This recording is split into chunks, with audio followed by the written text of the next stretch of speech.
د واتس اپ د پروکسی نه تاسو بل پیدا ماغسته شي په واتس اپ کې چې کوم اپډیټ راغلی د پروکسی دا غنه تاسو نور پیدا چې دي دا ماغسته شي خو اصل کې پروکسی استعمالې دي چې دي دا رقم کسان د پر ضروری دي ځکه اکثر په پاکستان کې ځینې کسان دي هغه دغه پروکسی یو ځای کړی دا نو واتس اپ چې دی د کار نه کوي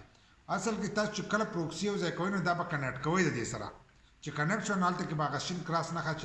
دا برازي بل چې تاسو خپل واتس اپ بند کو او دوباره بیا سٹارټ کوئ نو بیا حالت کې هغه پروکسی چې دا به کنیکټ کوئ چې نه کنیکټ شي تر هغه پورې تاسو ته میسجونه نه تاسو ټلیفون نه چي دا ایکس بم نه دي او دا به هغه کسان کوي چې کمزې کې واتس اپ بندي یا سرور بیزي کار نه کوي انټرنیټ صحیح کار نه کوي لکه تاسو واتس اپ چې صحیح کار نه کوي نو په هغه ټایم کې چې دا پروکسی او کې تاسو یو ځای کوئ هغه سره به کنیکټ کوئ نو تاسو میسجونه سره چې دا به زرزي یا په کمزې کې بندي بلاک واتس اپ نو تاسو باغه پروکسی را لې بدی کې به یو ځای کوئ پروکسی چې دا د واتس اپ د طرف خپل یو پروکسی ورکړی شو خو اوس هغه چې دا هغه نه کنیکټ کیږي دا غو دا وینا را چې ځینې پروکسان چې دا بلاک شي د وخت سره نو تاسو باندې نه پروکسی لري د پار رااله تاسو په ګوګل کوم سرچ کولای شئ کمزې کې پری پروکسی هغه تاسو رااله د دې سره کنیکټ کوئ به کنه کنیکټ کیږي نو دغه پروکسی چې دا او بلاکی بل لا غوښ زموږ د تنظیمونو د طرفه چې کومه پروکسیان دي هغه تاسو استعمالوي هغه تاسو د لپاره محفوظي که تاسو د بل ځای نه پروکسی رااله او هغه به دغه ځګي کې وراچوي نو تاسو کوم آی پی اډرس چې دی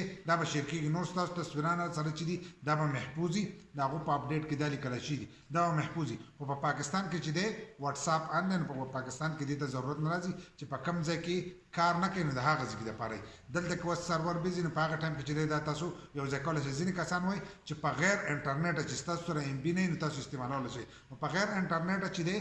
دغه آپشن چې دا نه استعمالیږي کله چې د کمپنیانو د طرفه راغی چې هغه خپل ام بي او خپل لغه خرچ کول نو تاسو حالو پری واتس اپ چې دا استعمالول شي په ځینې ملکونو کې پری واتس اپ چې دا هغه استعمالیږي خو د پروکسی دغه ته ضرورت نه راځي پروکسی دا چې هغه تاسو کوم لوکیشن چې دا چینج کیږي لکه یو ځای کې بلاګي تاسو د بل ځای پروکسی ور واچوئ نو تاسو هغه ټول هر سره چې دی هغه آی پی اډرس چې دا ټول چینج شي نو دا هغه د وجه نه بیا تاسو واتس اپ چې دا کار شروع کی خو دې سینه شي کېدل چې په غیر ام بي نه دغه کار وکړي تاسو کوم انټرنیټ چې دا بند شي کم کسان چې په غیر انټرنیټ نه تاسو انټرنیټ چې دا بند شي او د بل ځای دغه انټرنیټ سره چې هغه سره کنیکټ شي لکه هغه سرور سره راوالي نو تاسو هغه واتس اپ چې دا بیا کار کوي کله شان دي تاسو په پاکستان کې ځکه نو تاسو واتس اپ چې دا به کار نه کوي چې څومره تاسو کنیکټ کړل نه دا غیر لپاره به تاسو په ګوګل کې سرچ کوئ او کومه پروکسی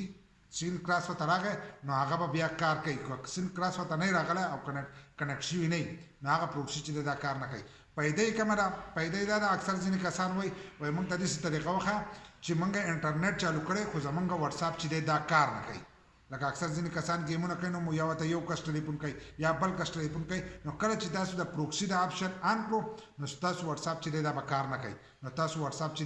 په غیر لکه په انټرنیټ باندې به کار نه کوي چې کله پروکسی آن کړئ تاسو گیم کوئ څه کوئ نو تاسو ته به چا میسجونه کالونه چې دي دا به نه راځي د هغه طرفه چې هغه راسنډ کوي نو تاسو موبایل ته به سره راځي نو هغه ته هم هلته پته لګي چې دا د موبایل ته چې دا لا نه ځکه چې هلته کې به هغه ته هغه سنګل کراس نه چې دا به راځي نو دغه پیدې په تور باندې چې تاسو پروکسی آپشن چې په پاکستان کې استعمال شي که په نورو ځایونو کې کسان استعمالوي نو هم استعمالولی شي